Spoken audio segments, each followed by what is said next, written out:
Que le Seigneur nous bénisse.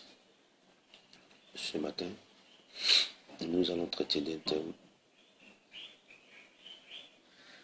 le pasteur et son foyer.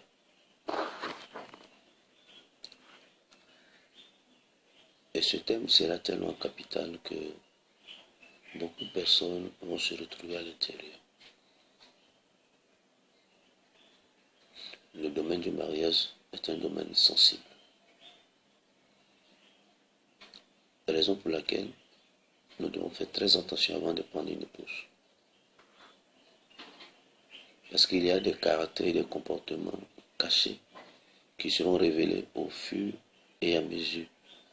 Et si nous n'avons pas pris le temps de bien préparer les choses avant que ces choses n'arrivent, lorsque nous allons être face à ces situations, nous serons tellement bloqués que nous ne saurons faire la part des choses.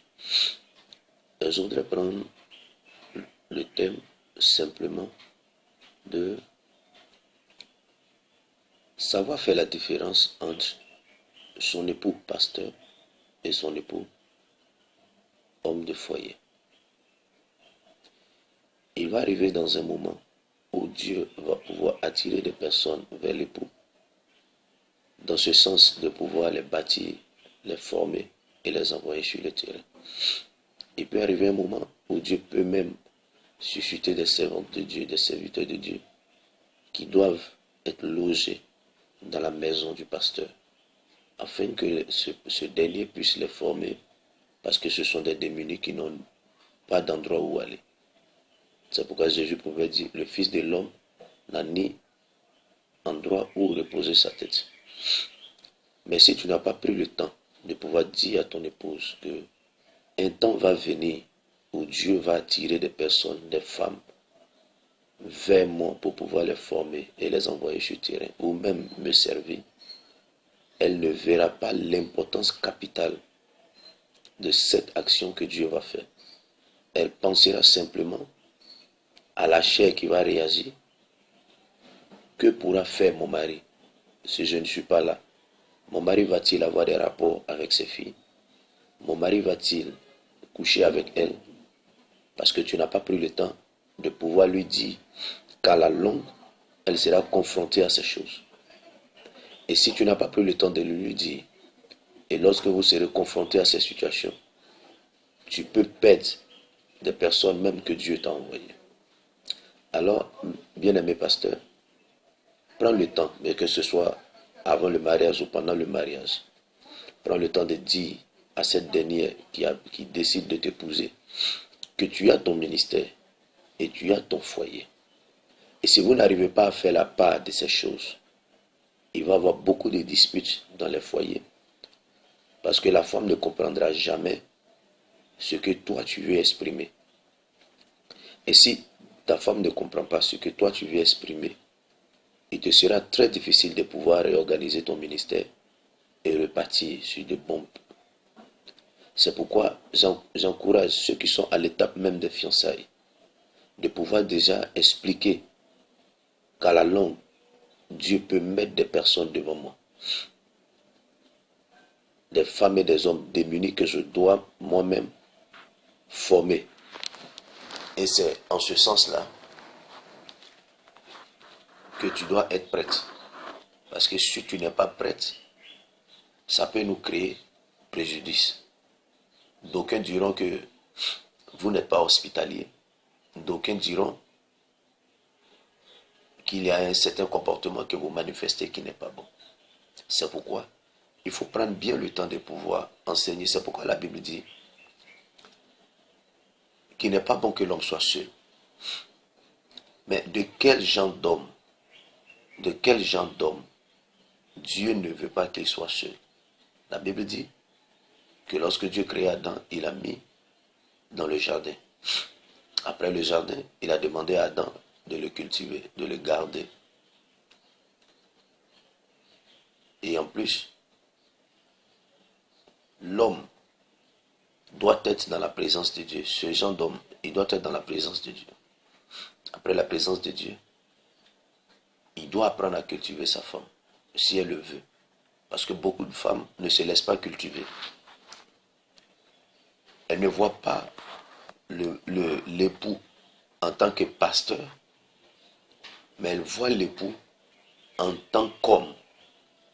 Et lorsqu'elle verra l'époux en tant qu'homme, en ce moment, il aura un problème dans le foyer. Donc, nous sommes confrontés à des situations que nous n'arrivons pas souvent à comprendre parce que nous n'avons pas pris le temps de préparer le terrain avant d'y entrer. C'est pourquoi Ecclésiaste pouvait dire, il y a un temps pour toutes choses. Il y a un temps pour préparer ta femme. Il y a un temps pour qu'elle puisse comprendre ce dont tu lui parles. Donc, je disais, ou j'étais disant, que l'époux qui ne doit pas rester seul, c'est lui aussi qui est capable de garder sa femme. Il est capable aussi de travailler. Il est capable d'enseigner la parole de Dieu à sa femme. Ce sont ces 5 caractéristiques qui poussent Dieu à dire que ce genre d'homme-là ne doit pas rester seul.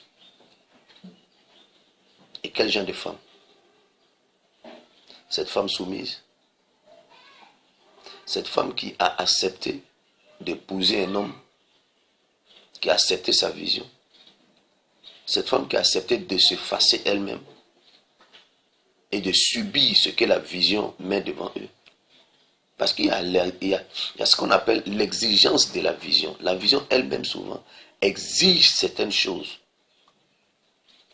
Donc si tu ne sais pas que la vision même t'exige certaines choses, prenons le cas de Joseph. Dieu pouvait sauver Joseph de la même façon que Potiphar était en train d'envoyer Joseph en prison. Dieu pouvait toucher quelqu'un pour venir dire à Joseph, non, que ta femme, c'est elle qui a convoité ce jeune. Et Dieu pouvait le faire. Mais Dieu a laissé Joseph aller en prison parce que c'est là-bas qu'il doit croiser celui qui doit l'envoyer sur le trône. C'est là-bas les dons spirituels doivent se manifester pour envoyer la personne sur le trône. Donc il y a les exigences de la vision qui font que Dieu n'agit pas. Donc quand ce sont ces situations qui arrivent, il faut que toi tu prennes le temps de savoir, toi femme, est-ce que c'est la vision qui m'exige cette chose ou c'est mon mari qui m'exige cette chose? Et si tu ne prends pas le temps de connaître et de savoir, tu vas te créer des problèmes ou tu vas créer même des problèmes dans le foyer qui n'ont aucun sens parce que tu refuses que la vision te propose ce que tu dois être et ce que tu dois faire. Bien-aimés, sœurs en Christ, acceptez d'être formés, acceptez que vos époux qui sont avancés dans le monde spirituel, dans le domaine spirituel, acceptez qu'ils vous instruisent. Sachez faire la part des choses. Est-ce que c'est votre époux ou c'est le pasteur qui vous parle? Il vous parlera en tant que pasteur et il vous parlera en tant qu'époux. Et si vous n'arrivez pas à accepter les décisions que la vision vous exige, celui que vous appelez votre mari ou celui que vous appelez le pasteur sera obligé de faire la part des choses. Les choses de maison te seront partagées et les choses de la vision ne seront plus partagées. Pourquoi? Parce que tu refuses d'écouter ce que la vision t'exige. Chers frères et sœurs en Christ et chers pasteurs, il y a ce que la vision t'exige et il y a ce que ton foyer t'exige. Si tu peux faire la part des choses en sachant l'argent de Dieu et ton argent, c'est que tu dois être capable de faire la part des choses entre ton foyer et ton ministère.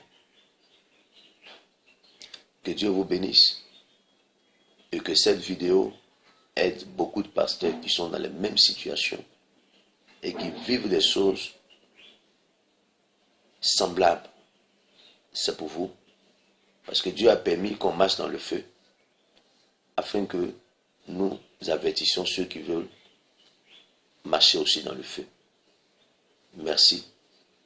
Que Dieu vous bénisse au nom de Jésus-Christ. Nous sommes situés à Abidjan, le Pougon Sidessi, Carrefour Laurent Mandio. Et pour tous ceux qui veulent nous contacter, nous sommes au 06 52 13 76. Que Dieu vous bénisse. Je prie pour tous les pasteurs et les servants de Dieu qui vivent dans l'incohérence totale, qui ne savent pas que l'époux est le pasteur et il est le mari. Je prie pour vous, afin que vos yeux soient ouverts pour savoir faire la différence entre quand est-ce que c'est mon mari qui me parle et quand est-ce que c'est l'époux pasteur qui me parle. Alors je prie. Père, je voudrais te rendre grâce. Merci pour cette vidéo. Merci parce que tous ceux qui vont regarder, qu'ils sauront, éternel Dieu, qu'à partir d'aujourd'hui, ils doivent faire la part des choses. Merci pour ces femmes que tu éclaires. Merci pour ces hommes que tu éclaires. Au nom de Jésus. Amen.